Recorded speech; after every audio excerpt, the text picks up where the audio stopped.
Welcome, everyone. Thank you. Thank you so much. Well, last week we were reviewing Indiana Jones and the Temple of Doom. And because of the controversy that took place when that movie came out, there was a change in the rating system, right? We talked about that last week about the rating becoming changing from putting a rating between PG and R, and now we have PG 13, thanks to Indiana Jones and the Temple of Doom and Gremlins, another movie that came out back in 1984. So, what does that mean for the third film? Well, Steven Spielberg wanted to make sure he goes back to the basics and that it had more of the spirit of Raiders of the Lost Ark. So, we're going to talk about Indiana Jones and the Last Crusade. Okay. Thank you, everyone, for joining us. Keith he had a long day today, so he wanted to be on the live stream, but he just needed some rest. Got a couple of days left of school, so he's trying to get through that. My son Maceo graduated from the fourth grade today, so we had a busy day today. So it's just going to be me. So I hope you continue to hang around and stick around if you're a fan of Indiana Jones. We're going to talk about the Last Crusade. Okay. All right. If you don't know who I am Kerwin. This is Father Son Galaxy. Thank you so much. All right, let's get into it. So there was a quote that I wrote down from Steven Spielberg about how he felt about the last movie, The Temple of Doom. He said in a 1989 interview, "I wasn't happy with the second film at all. It was too dark, too subterranean, and much too horrific. There was not an ounce of my personal feelings in The Temple of Doom." All right. So again, Spielberg wanted to make sure that this film had the look and the feel of Raiders of the Lost Ark. And one of the first things that he decided to do was to bring back some of the old characters from the first film. So we have Benham Elliott, who plays Marcus Brody. He's like a confidant. He's another professor that works with Indy. And we have Sala, played by John Rice Davies. He's back as well. And then we have the Nazis. All right. So, I don't know what it is about, the Nazis as a foil to Indy, but it works so well in Raiders. So they wanted to bring them back to be the villains, the heavies again in the Last Crusade. All right. And now we got new characters. So one of the new characters is Elsa Schneider, played by Alison Doody. Now, Alison Doody, I think she did a very good job in this film. She was wonderful, and she was more complex than any of the past co-stars in the Indiana Jones films. The only other film that I saw her in, she's a fairly new actress at the time. She was a Bond girl. She was in A View to a Kill, right? That was in '85, and then 4 years later, she's now in an indie film. So that's pretty cool. Now, I understand, I was looking at her IMDb. She was actually in RRR, the film that came out last year, but I have not seen it. So let me know if you've seen it. And if you remember Alison Doody, she is in that film. And, tell me what you thought of the movie. All right. And then the next actor, we have another new character named Julian Glover is the name of the actor, playing Walter Donovan. All right. So Walter Donovan is another character in the film. Now let's talk about Julian Glover a little bit. Now, this is interesting because I am a fan of three franchises: Star Wars, Indy, and James Bond. Right? Julian Glover, played a character in each of the three franchises. Right? So I don't know if you remember Julian Glover. He was General Veers, right? We saw him in The Empire Strikes Back. He was the one that was leading the AT-AT attack on Hoth. He played a Bond villain a couple of years later in For Your Eyes Only, Christatos. So I remember that. And now he's in Indiana Jones, playing who we thought was a good guy, but as it turns out, he's not. So, and by the way, I always forget to say this. This is a spoiler review. The movie is, over 30 years old. Just wanted to put that out there because I always forget, I'm, hoping that you've already seen it. Okay. So, all right. So Julian Glover. All right. So those are the major characters for this film. All right. So let's talk about actually two more actors. Okay. One actor I want to talk about is River Phoenix. Now, River Phoenix was he was a superstar. He was an up and coming actor back in the mid 80s, and he was a child actor. He started off, I think, working in films maybe when he was 15 or 16 years old, and he was really, really good. I remember the performance that I thought was his best performance was in Stand By Me. It was a movie that came out in 1986. He was fantastic in it, and I think that movie escalated his career. And then right after that, he was in a couple more movies. My Own Private Idaho, I think, was one of them. And he was also in a film with Harrison Ford called Mosquito Coast, which came out in 1986. He played Harrison Ford's son. All right. Harrison Ford was the one who recommended River Phoenix to Steven Spielberg. And he says, well, this kid, he looks like me when I was his age, is what Ford said. You know, he looks like me, sounds like me. He's got my, he knows my moves or, mannerisms. He's good at that. So Spielberg took that as great advice and hired River Phoenix to play young Indiana Jones. All right. Unfortunately, River Phoenix's career was cut short, but he was great in this film. And, we're going to talk about the first 15 minutes of this film. Now, the last actor, which was, I would say, probably the most important actor of this film, very similar to what George Lucas did with Return of the Jedi, the Star Wars trilogy. Return of the Jedi, down to its core, was a story about a father and son relationship, right? A son reconciling with his father doing the same. So they thought, okay, well, if it worked for Return of the Jedi, maybe we could do the same thing for the last film of the Indiana Jones trilogy. So the idea was that we needed to have a more personal story. Who is Indiana Jones? Where did he come from? So they thought of he meaning George Lucas, and the screenwriter named Jeffrey Boehm decided that we were going to make a film about Indy in search of his father, rather than it being something of a valuable ancient artifact. It would be about him reconciling with his dad. So who are they going to get to play his father? Who could they find that would just be a perfect fit as the father to Indiana Jones? And now look, remember when we talked about Raiders of the Lost Ark, when the seed of the idea of doing a film with Indiana Jones, back on the beach in Hawaii in 1977, George Lucas asked Spielberg, well, what do you want to do next? He says, well, I've always wanted to direct a James Bond film. Well, Spielberg never got to do that, but he did get to direct James Bond in an Indiana Jones film. All right. So he hired Sean Connery to play Dr. Henry Jones Sr. Okay. So that's pretty cool. So this was, that was it. So the cast is together. Everything is all set. And you got the screenplay, and you got all the same photographer, cinematographer and editor, the music. We're going to have to talk about this music because to me, first of all, let me just say that I love Indiana Jones, and The Last Crusade is my favorite Indiana Jones film. So I am really excited to talk about this. And the music, John Williams' score, to me is his best score of the series, of the Indiana Jones series. So we're going to talk about that. So let's start off with talking about Indy's very first adventure. So now in the movie, the first 14 minutes of the film is wall-to-wall music because it's action and adventure. And if you have the soundtrack, if you were to look at the Indiana Jones soundtrack, the first soundtrack is called Indy's Very First Adventure.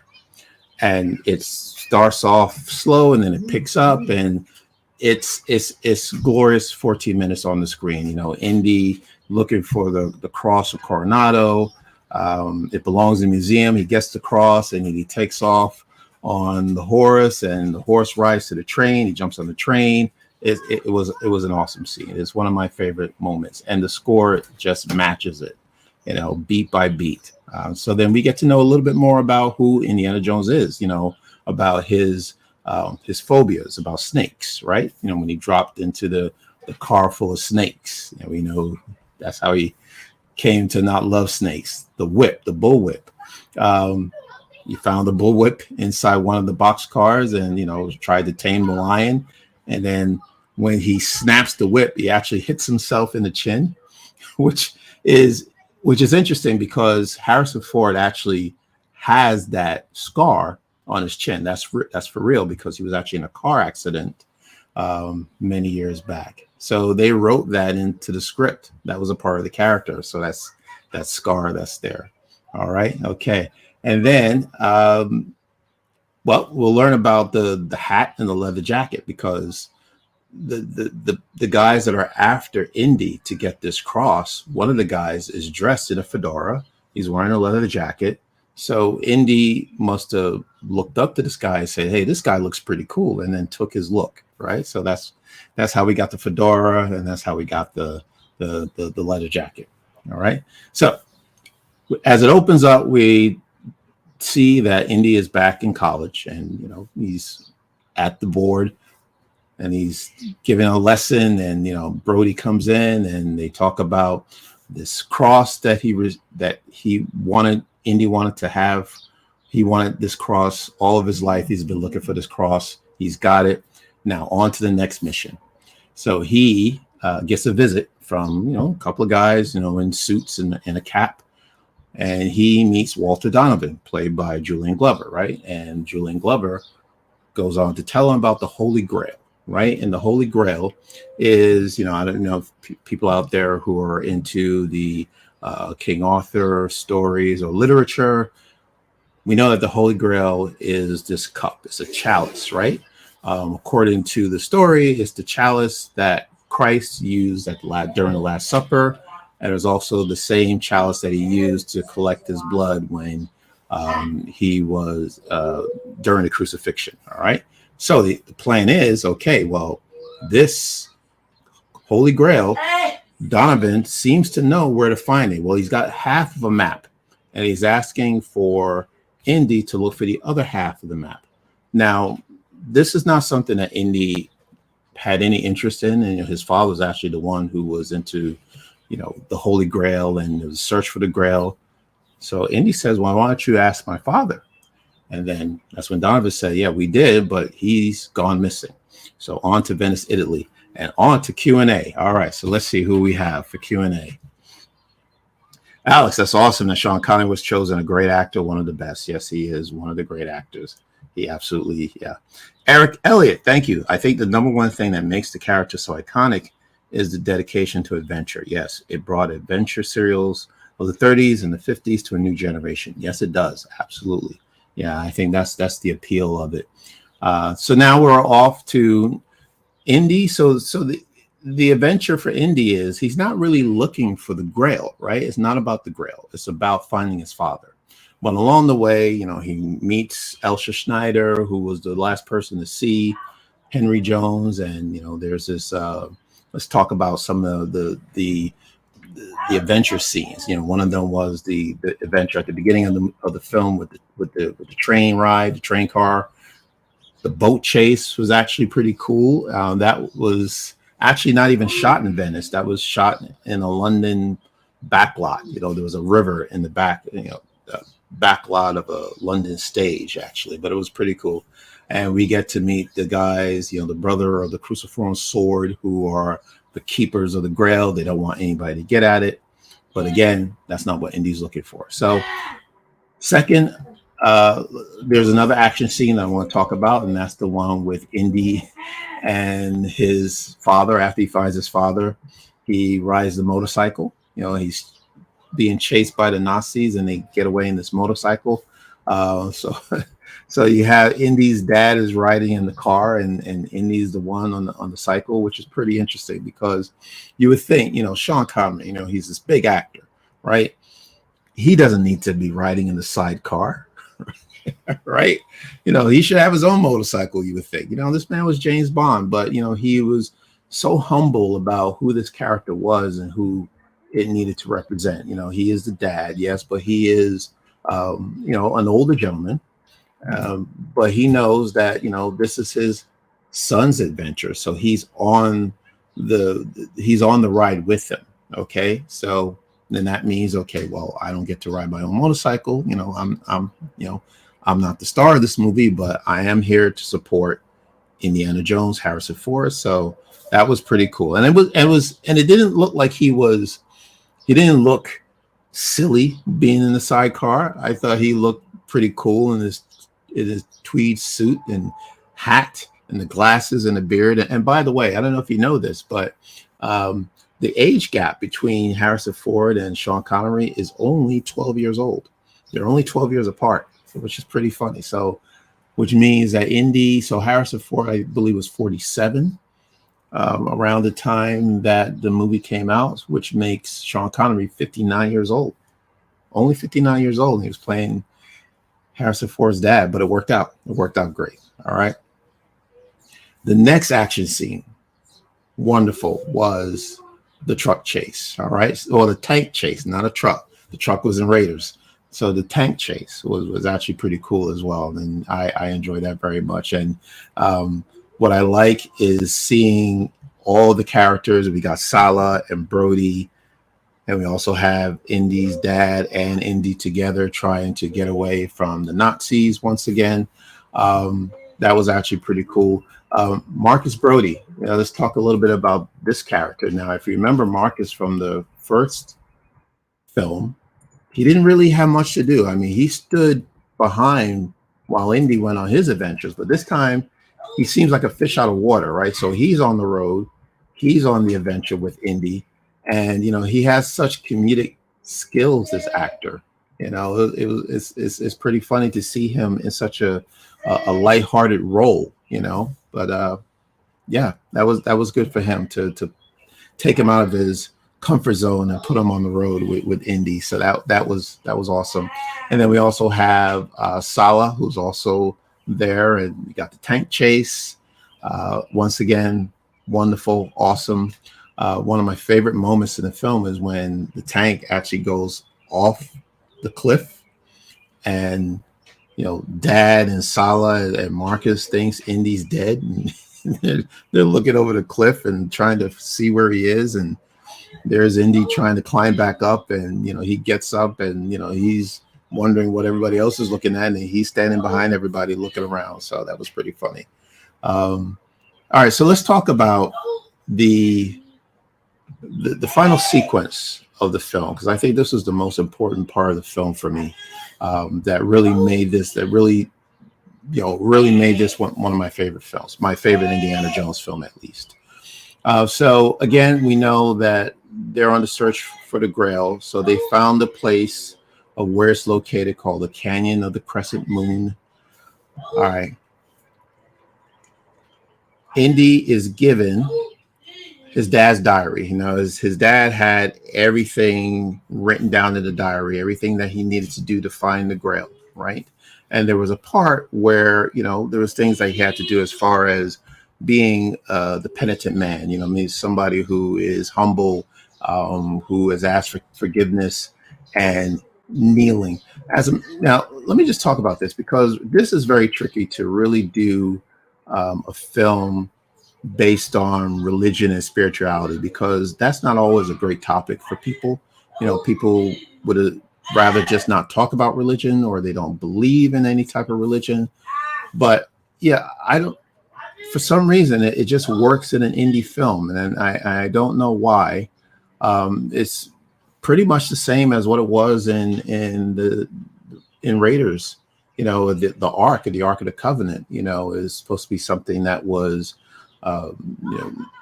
related to spirituality and the evil that's inside, or that should be left for should not be touched. It should be left as is. But of course, you have some greedy people, villains, who wanted to see what was inside. Similar to the Grail, right? The Grail, apparently, anybody who drinks from this cup, this chalice, receives eternal life.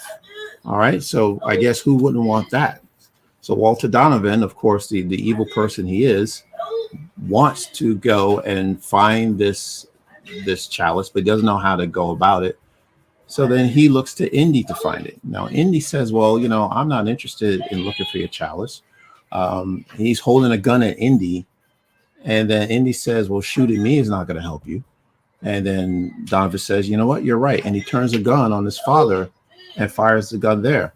I mean, that was really deep. Let me know what you think. Please share in your conversation. What do you think of that moment? Let's go to Q&A. Let's just stop here and see what we have. So Alex, true, it can be hard to have a portrayal of religion and spirituality that is universally liked, but it's cool that Indiana Jones did it well.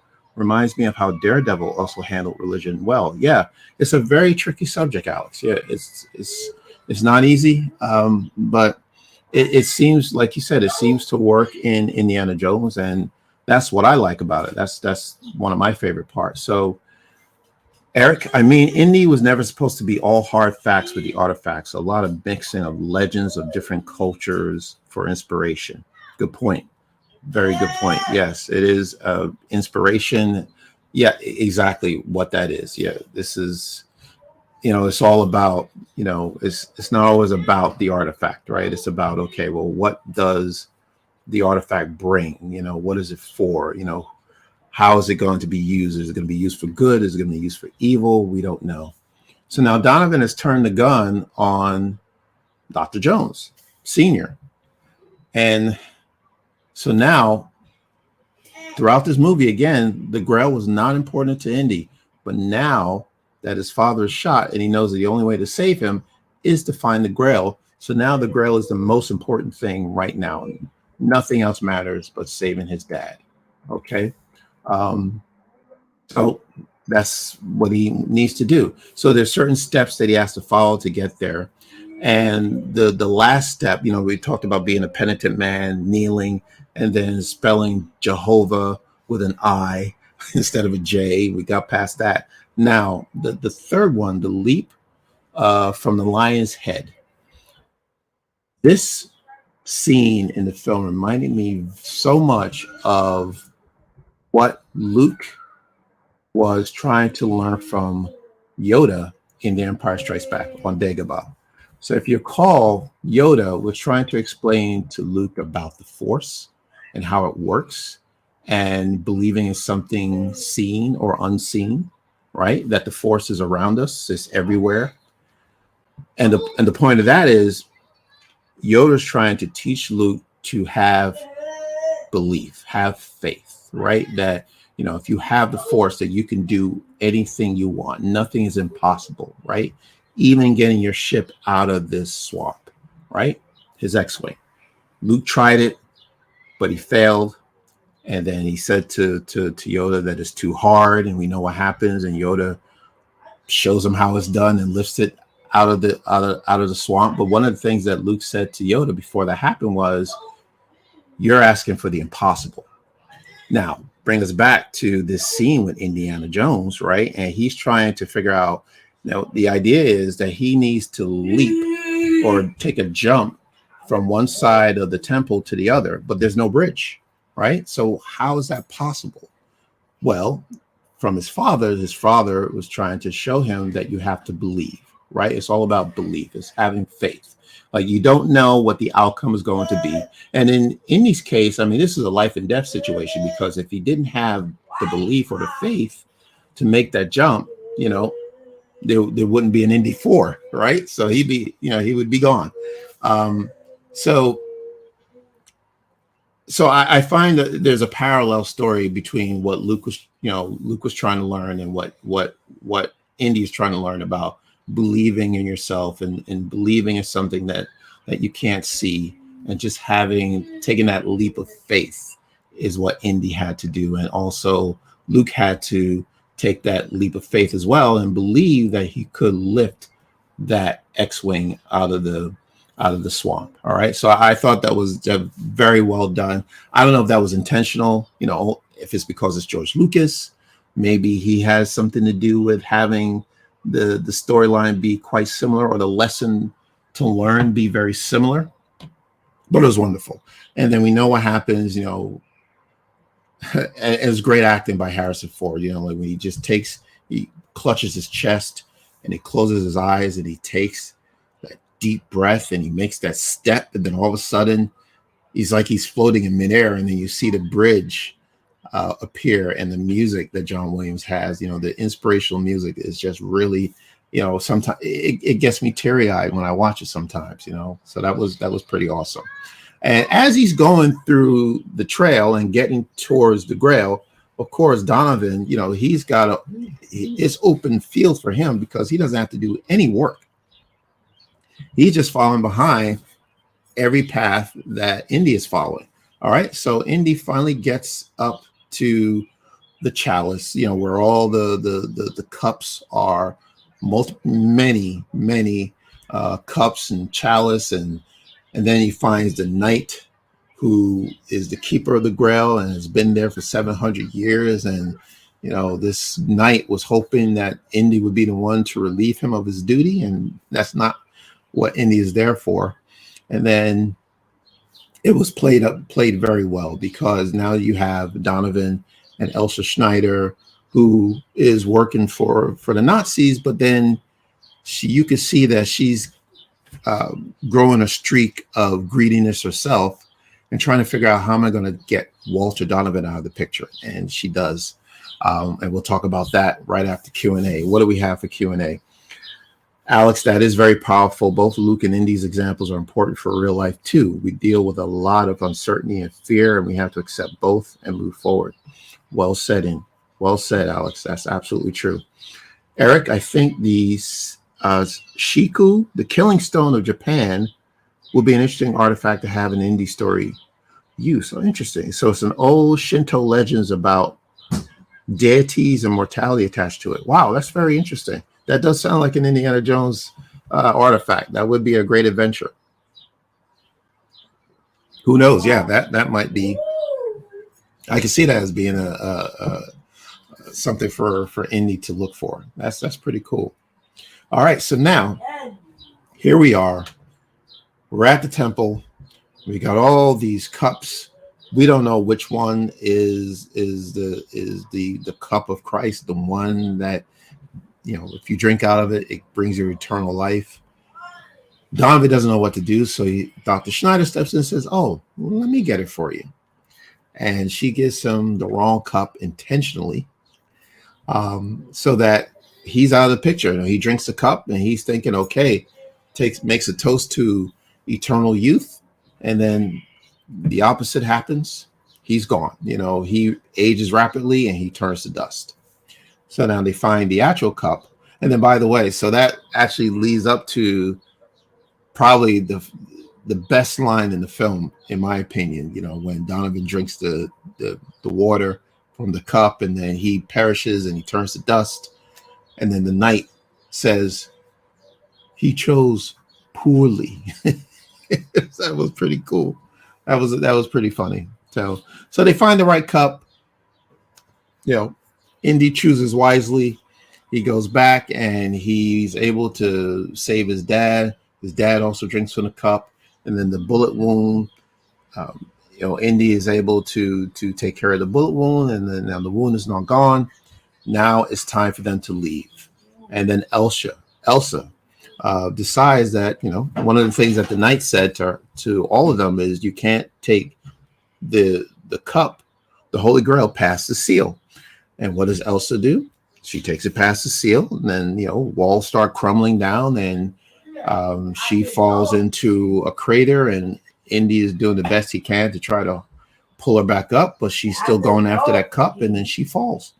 And then it switches. Now Indy is now hanging on a thread, and he can touch the cup with his fingers, and it's almost there. He can't grab it. His father's holding him. And this is another wonderful scene where throughout this film, Indy's dad always referred to him as Junior, right? Indy doesn't like to be called Junior. He never liked it. He was called Junior since he was a boy. But then when the father Henry wanted to get Indy's attention, he calls him by his first name, Indiana. It says, Indiana, let it go. And then that's all Indy needed to hear, and they pull each other out, and then they leave the temple. You know, some people made it out, some people did not. But Henry did get to see the knight, you know, give that last wave, and then they're off. And then we find out, you know, which we knew when George Lucas created the character, he named Indiana after his dog, Indiana, Malamute. And they put that in the script. So we now know that Indiana is Henry Jones Jr. And he gave himself the name Indiana, the same name that they gave his dog. And then, so you got Brody, you got Asala, Henry, and Indy. The four of them get on their horse, and they take off, and they ride into the sunset. And that's the end of the film. And that's interesting because we all thought at that time, you know, this came out in 1989, that there wasn't going to be any more Indiana Jones films, and this was it. And if there wasn't, I was satisfied because I felt this was a wonderful ending to the trilogy. It, you know, was more personal. I love the father-son dynamic.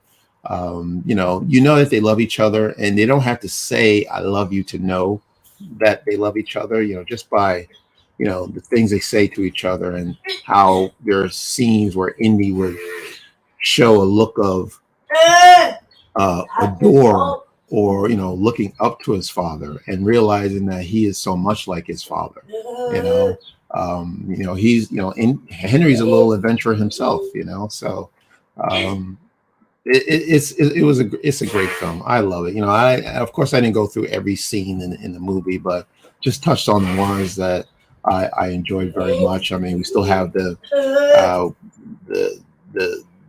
helicopter scene where, you know, Indy's shooting down Indy and Henry are shooting down the biplanes. We have the blimp, where the no ticket scene, which actually was pretty cool as well. That was good. And then when Indy and Henry are tied to a chair, and Henry wants to, you know, gets a cigarette lighter and tries to burn through the ropes. Instead, he burns down the whole place. But they do escape. You know, it's just a testament to having two great actors playing off each other. It is just absolutely wonderful. And again, you know, we thought that was the end, and we had no idea that there was going to be, you know, Indiana Jones and the Kingdom of the Crystal Skull. All right, let's go to Q&A. So what do we have? So Alex, do you think it should have ended with 3 movies, or do you like how they continue with the films? I actually thought I would have been satisfied, Alex, if they just had the 3 films. I didn't think there was a need for any more films. But we'll talk about that more when we talk about the Kingdom of the Crystal Skull. But there was so much of a demand. I recall that, let me see, it was 1989, and then the next film came out in 2008. So almost 20 years later. All this time, you know, Spielberg has been getting so many questions about, well, when are you going to do the next Indiana Jones film? When are you going to do the next one? When is the next one? George getting the same question, and Harrison getting the same question. So I guess at some point they said, well, you know, we got to do one more because there's a demand for it. People are asking for it. So, but yeah, again, I didn't think a third one. I didn't think there was anything needed past the third one. I think it ended on a great note. Like I said, it did bring back the spirit of Raiders. You know, it was lighter. The tone was lighter. It was the funniest of the 3 films, of the first 3 films. So I think they just needed to, you know, they were going to do a trilogy anyway, but I think because of the critical the critical response that the Temple of Doom received, I think that said to them, you know what, well, okay, well, we're gonna have to fix this and really make a great Indiana Jones film. And I think that's the reason why The Last Crusade is so important, because it did bring us back to the good old days. It felt like a Western. You know, you got the tanks, you got horses, you got the Nazis, everything that worked, the formula that worked for Raiders, they went back and used the same formula for The Last Crusade, and threw in a personal story, you know, so that always works. Give me a good personal story anytime, you know, father, son, mother, daughter, does not matter. I just want to feel something, and I really felt a lot of emotions watching The Last Crusade. Any more Q&A? All right, so Eric, I think Crystal Skull is overhated. That's a good point. I don't know, because Eric, I have not seen the Crystal Skull since 2008, the year it came out. I don't remember the movie. I'll be honest with you. I didn't care for it when I watched it. So I am actually looking forward to watching it again. And maybe you're right. Maybe I might find something that I enjoy from the film. Honestly, I don't remember anything. I don't remember anything. But if I watch it again, maybe I'm a little bit older now. Maybe I'll get more out of it. But we'll see. Yeah. So that will be next. That's for next Wednesday. Jared, hey, it was definitely the Return of the Jedi, the trilogy. Yes, it was. Yes, the lightheartedness, absolutely. Yeah, and it must have been intentional because it's George Lucas. That's how it worked for the Star Wars trilogy, and it worked for the Indiana Jones trilogy. And that's due to good writing, good acting, a great score. So they had all that. For both trilogies. And Jared, the movies vibes definitely match up exactly to the Star Wars trilogy vibes. Yeah, that was actually, I think that was intentional. If it worked for the original trilogy, it should work for Indiana Jones. Absolutely, and I'm glad they did. Like I said, I'm a fan of the original trilogy. I don't think that there'll be anything better than the first three films, but who knows? I really can't say enough about how much I love the first three Star Wars films. So yeah, so I'm glad if there's a formula that they need to follow, that's the one they should have followed, and they did very well. So I'm so glad to get to talk to you about this film that I really love. I've watched this more than any of the indie films. Just something just draws me back. And I don't always watch the entire movie every time I see it. I watch different scenes. Because some scenes that I just enjoy watching more than others. But as a whole, if I had 2 hours, I would find time and watch The Last Crusade because I love it just that much. So happens that I think tonight in LA is the opening of the premiere of Indiana Jones and the Dial of Destiny. So that's going to be pretty cool. And we'll see what people have to say about that film. But for next week, we'll be back and we're going to discuss Indiana Jones and the Kingdom of the Crystal Skull. All right, the fourth movie. Like I said, had no idea if it was really going to happen. My opinion, we didn't need a fourth film, but we have it. We'll watch it and then we'll talk about it next Wednesday. Now, as a matter of fact, speaking of next Wednesday, Secret Invasion drops. All right, and that is on June 21st. We won't cover it Wednesday because we're going to go over the Kingdom of the Crystal Skull, but we do now have Sunday live streams. So more than likely, we'll cover it the following Sunday. Secret Invasion will cover the following Sunday. We'll talk about it on that live stream on Sunday. All right. So again, that is it. Let's see. Any final questions or comments about the film? Let me know what you think. Is it your favorite film? If it's not, what is your favorite film? Tell me what it is. Let's just talk about it. All right. Very good. So now, in the meantime, while we're waiting for any follow Q&A, I just want to let you know that we are still on the race to 1,000 subscribers. We are very close. We're at 942.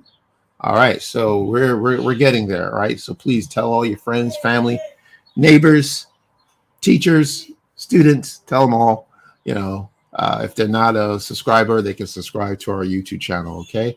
And we are on Twitter, Instagram, and Facebook, all right?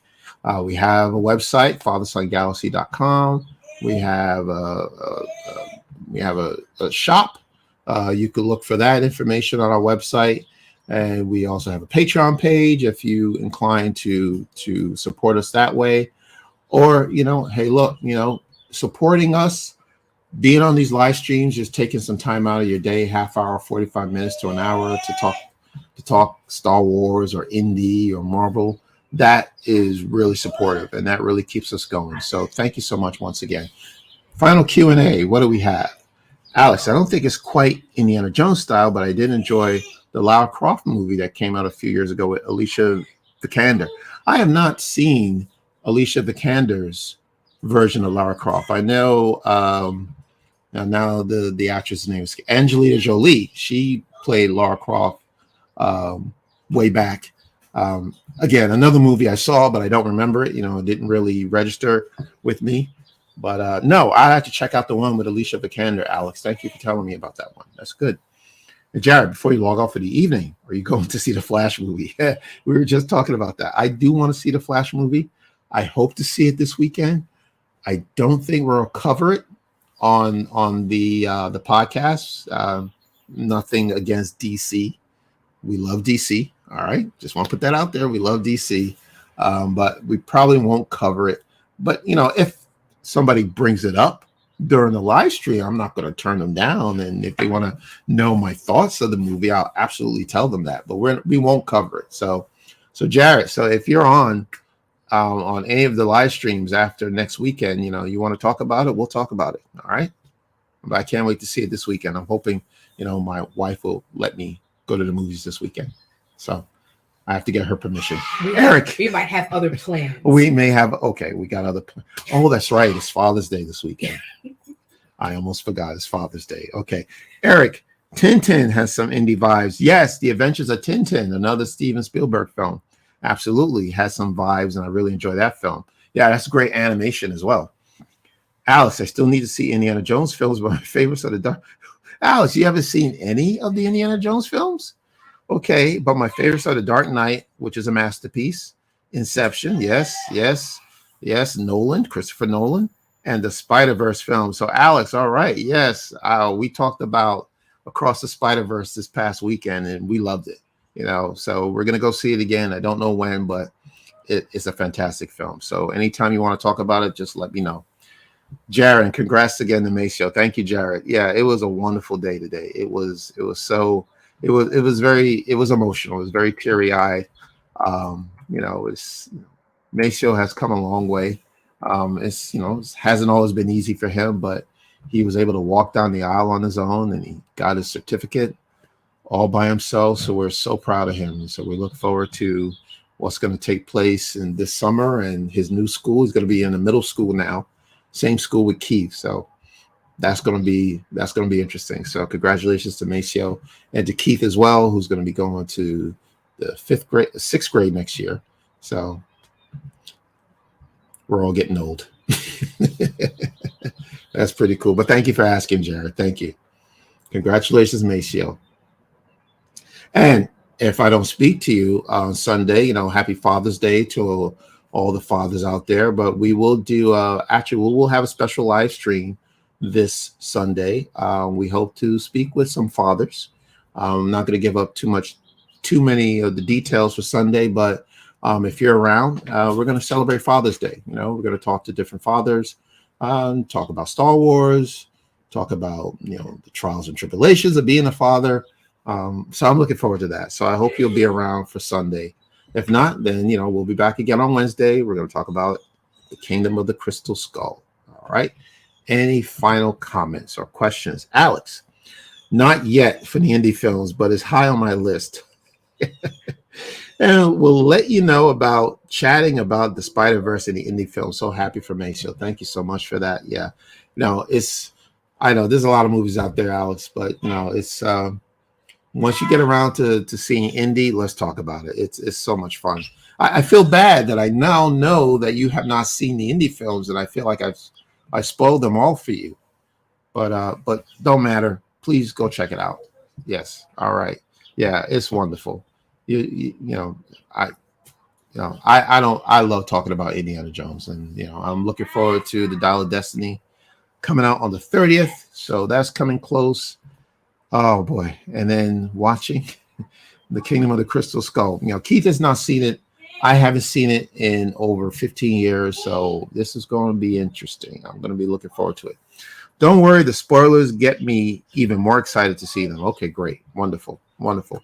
And then, let me know which one you find is your favorite. All right. So yeah, this is awesome. So All right. So do you guys have any plans for the weekend? What are you doing this weekend? What's going on? Let me know what's happening. Just put it in the chat. Yeah. So we can hang for a few more minutes. Yeah. So I'm looking, yeah, totally looking forward to Secret Invasion. I don't want to know too much about it. I'm planning to read the comic book. I know the comic book I hear is awesome. The series. I might read the series. I don't think the series is really going to resemble the comics, fortunately or unfortunately, I don't know. But I do know that the Secret Invasion does involve a lot of the Avengers. Is it likely that we're going to see the Avengers in Secret Invasion? Maybe might see one or two, but I don't know. Maybe we'll be surprised. But I'm looking forward to Secret Invasion. It looks good. Can't wait for that. That drops on Wednesday, and we'll review it the following Sunday. All right, so that's pretty nice. Yeah, we got it. All right. So once again, just let me know. What do you have planned for the weekend? My plans are to spend time with family and to eat too much. All right, excellent. That sounds like what I'm gonna do. I'm gonna do the exact same thing. All right. So, and good question. I'm looking forward to the Flash movie and Oppenheimer. Oppenheimer looks good too. Another Christopher Nolan film. Christopher Nolan, can do no wrong in my book. I mean, like you said, The Dark Knight is a masterpiece. I've seen Inception. Tanya still talks about that movie. It's awesome. Memento. I don't know if you've seen that. That was one of his earlier films. The entire Dark Knight trilogy was actually pretty good. And then Oppenheimer. I'm looking forward to Oppenheimer. Yeah, that looks very intense. And the Flash, yes, the Flash as well. Again, like I said, if you want to talk about it, I am more than welcome to talk about it on the live stream, but we're not going to cover it, the Flash. But can't wait to talk about it. Can't wait to talk about it. Now, if there's any indie fans out there, so what do you think?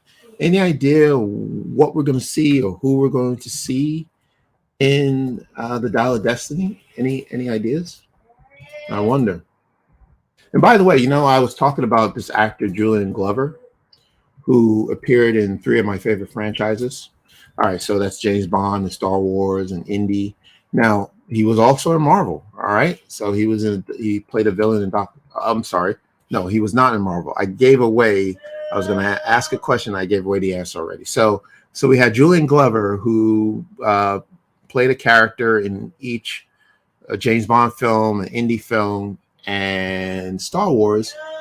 Who is the other actor that has done the same thing, who had a role in Star Wars, Indy, and James Bond? Who do you think it is? I almost gave it away. So if you were listening, I gave it away.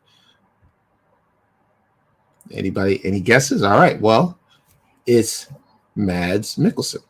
All right. Mads Mikkelsen actually played in 4 big franchises, right? I just mentioned that he played a villain in Doctor Strange, but he was a villain, Le Chiffre, in Casino Royale, James Bond. We know that he was Galen Erso in Rogue One. And now he's playing this Nazi. I don't know the character's name right now at the moment, but he'll be in Indiana Jones and the Dial of Destiny. That's pretty awesome. That's pretty cool. All right, Dallas, thank you so much. Happy Father's Day. All right, Q&A. Let's wrap it up. Any questions or any comments? Yes. Let's go. All right. So I think that's it. Thank you, Dallas. Thank you for that shout out. Happy Father's Day. So this was fun. Again, I miss my buddy. Keith is not here. I just feel like only half of me is here. But it's cool just talking to you guys and just taking the time out. This is why we do this, so that we can just talk and just have fun and just talk about things that we love to talk about. All right. So thank you so much once again. You know where to find us. Please reach out. Anyway, you can DM us. So we have an email address, website, whatever. You can get in touch with us. Okay. But we'll be back on Sunday for our Father's Day special. So until next time, take care, and we will see you again.